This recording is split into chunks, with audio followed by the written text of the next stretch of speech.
Hello, my name is Jill Nitch. I am currently teaching 5th through 8th Health and PE in Pratt, Kansas at Liberty Middle School. I am looking to continue my education and looking to do something a little bit different in education. So I am going back to school and getting my administrative degree from Fort Hays. Why I think I guess, qualified or want to do this.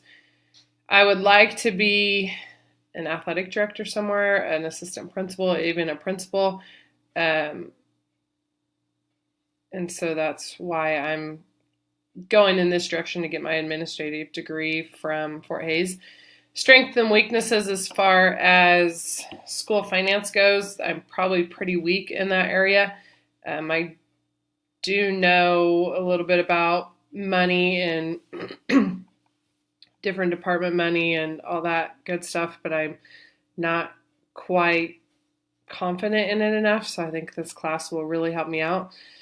Some other information, right or wrong, I'm a big KU fan, Chiefs fan, and Royals fan, really any sports fan in general. I like watching sports, but that's a little bit about myself, and I look forward to meeting everyone else in this class and getting to know as much as I can about school finance.